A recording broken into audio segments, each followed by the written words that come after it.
नमस्कार, मैं रहबर सिंह बारी। आज के इस बुलेटिन में बात होगी बृजभूषण शरण सिंह को केंद्र सरकार से मिले बड़े झटके की।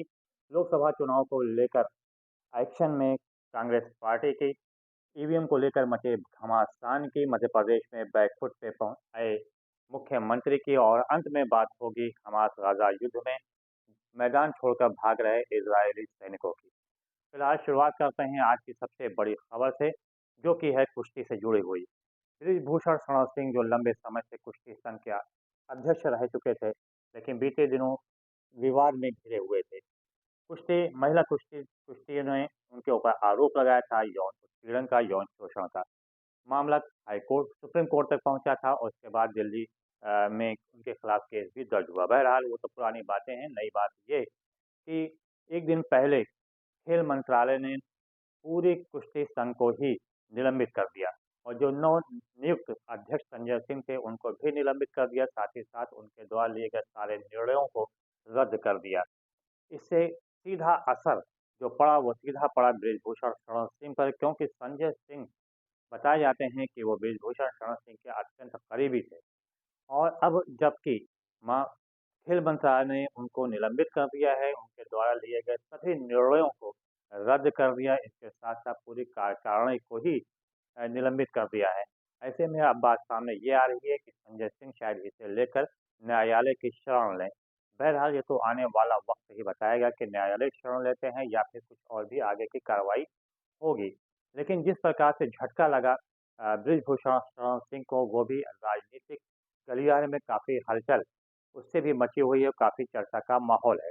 एक दिन पहले बृजभूषण शरण सिंह भारतीय जनता पार्टी के राष्ट्रीय अध्यक्ष जेपी नड्डा से मिलने उनके कार्यालय पे भी गए थे। वहाँ से जब वो वापस निकले तो उनका चेहरा काफ़ी बुझा हुआ था। यहाँ तक कि पत्रकार वार्ता के दौरान जो उनके अंदर पूर्व में जोश रहा करता था, उनकी आवाज़ में जो तेज़ी रहा करती थी, वो भी कहीं नज़र नहीं आई। और उन्होंने सीधे तौर पे कहा कि आज से मैं कुश्ती संघ से पूरी तरह से इस्तीफ़ा देता हूँ और इससे दूरी मैं अख्तियार करता हूँ। मतलब उन्होंने सीधे तौर पे कहा कि अब वो कुश्ती संघ का चुनाव कभी नहीं लड़ेंगे और कुश्ती को हमेशा-हमेशा के लिए वो छोड़ रहे हैं। जैसे ही ये बात सामने आई कि खेल मंत्रालय ने संजय सिंह को निलंबित किया है और साथ ही साथ पूरी कार्यकारिणी को ही निलंबित कर दिया, वैसे ही साक्षी मलिक का सबसे पहला ट्वीट आया। उन्होंने सोशल मीडिया एक्स के ऊपर ट्वीट करते हुए कहा कि मेरी लड़ाई सरकार से नहीं है, मेरी लड़ाई कुश्ती पहलवान जो महिला हैं, उन्हें न्याय दिलाने के लिए है। अब अगर आगे और भी कार्रवाई होगी तो मैं उसका भी स्वागत करती हूँ। इसके पश्चात अन्य जितने भी थे जिन्होंने विरोध किया था बृजभूषण शरण सिंह का खास तौर पर, वो सब के सब उन्होंने अपने उनके ट्वीट सोशल मीडिया एक्स पर आना प्रारंभ हो गया। बहरहाल अब तो ये देखना है कि आखिर बृजभूषण शरण सिंह का भविष्य अब होता क्या है। सबसे दूसरी बात भी एक और भी सामने आई, जैसे ही जेपी नड्डा जो कि राष्ट्रीय अध्यक्ष हैं भारतीय जनता पार्टी के, उनके कार्यालय से बृजभूषण सिंह निकल कर बाहर आए। उन्होंने स्वयं अपने आवास से पहुंच के जो पोस्टर लगा था कि दबदबा था, दबदबा है, दबदबा रहेगा और ये भगवान का दिया है, उन्होंने इसको खुद ही वहां से उतरवा दिया। बाद में प्रेस वार्ता के दौरान उन्होंने कहा कि मुझे लगा कि इस पोस्टर से कहीं न कहीं अहंकार टपकता है, इसलिए मैंने इसको हटा दिया। सवाल ये आता है कि अभी तक वो पोस्टर उनके लिए अहंकार का क्यों नहीं था? अब जबकि कुश्ती संघ को ही पूरी तरह से खेल मंत्रालय ने निलंबित किया, इनको बाकायदा तलब भी किया गया।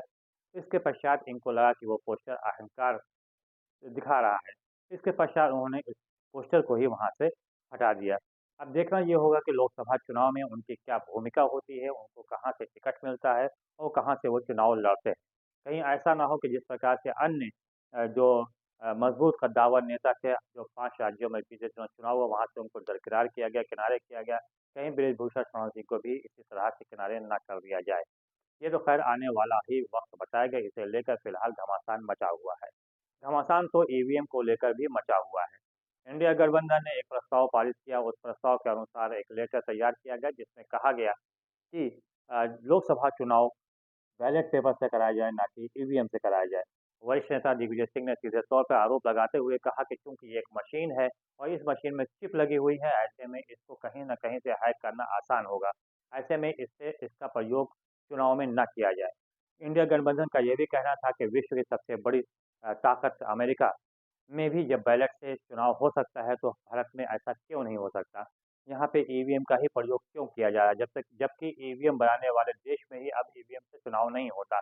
ऐसे में माँग की जा रही है कि बैलेट पेपर से चुनाव कराया जाए। कई वरिष्ठ नेताओं ने भी और राजनीतिज्ञों ने भी कहा कि अ चुनाव आयोग को चाहिए कि वो ईवीएम के बजाय बैलेट पेपर से एक बार चुनाव करा दे। यहाँ तक कि माँग की गई भारत सरकार से भी कि वो बैलेट पेपर से चुनाव कराए, ताकि जो विपक्षी हैं उनका जो संशय है, वो संशय दूर हो सके। बहरहाल ये तो आने वाला वक़्त ही बताएगा कि आखिर चुनाव आयोग इसको लेकर क्या एक्शन लेता है। फिलहाल एक्शन में तो इस वक़्त कांग्रेस पार्टी है। लोकसभा चुनाव को लेकर कांग्रेस पार्टी पूरी तरह से एक्शन में है और अलर्ट मोड में है।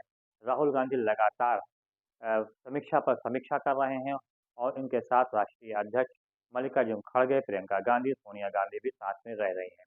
इस बीच सबसे बड़ा जो फेरबदल किया गया वो ये किया गया कि उत्तर प्रदेश से जहां प्रभार जो प्रियंका गांधी के हाथ में था वो उनके हाथ से ले लिया गया और प्रियंका गांधी को पूरी तरह से आज़ाद किया गया है। वो इसलिए ताकि वो पूरे देश में जाकर जगह जगह पे रैलियां कर सकें, उनकी भूमिका को और सक्रिय किया जा सके और उनकी और भी मजबूती के साथ उन्हें प्रस्तुत किया जा सके। इसी वजह से उन्हें सिर्फ उत्तर प्रदेश में न रखे उत्तर प्रदेश से अलग कर दिया हटा दिया गया। सचिन पायलट जो कि राजस्थान के उप मुख्यमंत्री भी रह चुके हैं, उनको उनका कद बढ़ाया गया सचिव के साथ राष्ट्रीय सचिव के साथ-साथ उनको छत्तीसगढ़ की कमान उन्हें सौंप दी गई है और वहाँ का प्रभार दे दिया गया है। ज़ाहिर-सी बात है, समीक्षा बैठक में ये बात सीधे तौर पर सामने आई थी कि राजस्थान में जो हार मिली है, उसमें कहीं न कहीं अशोक गहलोत और सचिन पायलट के बीच में जो रार थी, उसका प्रभाव वहाँ पर पड़ा है। ऐसे में सचिन पायलट को राजस्थान से हटा के उन्हें छत्तीसगढ़ की कमान सौंप दी गई, जबकि छत्तीसगढ़ की कमान जिनके हाथ में थी, वो उन्हें उत्तराखंड की कमान दे दिया गया।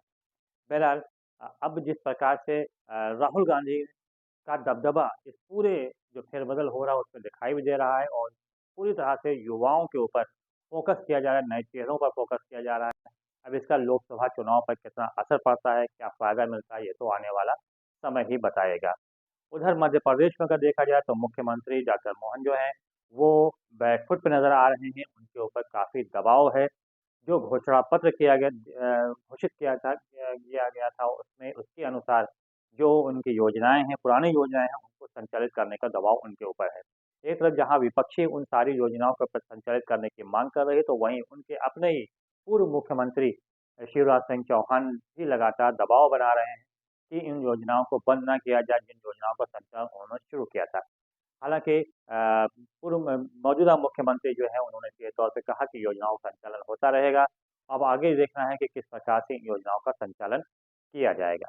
अंत में बात किया जाए गाज़ा और फ़लस्तीन में फ़िलिस्तीनियों की लड़ाई की, वहाँ पे अगर देखा जाए तो युद्ध काफ़ी तेज़ी के साथ आगे बढ़ रहा है। इस युद्ध में दोनों तरफ से ही लाशें बिछ रही हैं, लेकिन दूसरी तरफ देखा जाए तो हमास के लड़ाकों ने इज़राइली सैनिकों का नाक पे दम कर दिया है। चाहे वो उत्तरी गाज़ा हो या फिर वेस्ट बैंक हो, हर दोनों स्थानों पर जिस प्रकार से इज़राइल ने दावा किया था कि हम बस चंद घंटों में ही इसको जीत लेंगे, ऐसा होता नज़र नहीं आ रहा है। इज़राइल के जो प्रमुख कमांडो हैं, वो मारे जा रहे हैं, एक-एक दिन में 500-500 कमांडर मारे जा रहे हैं।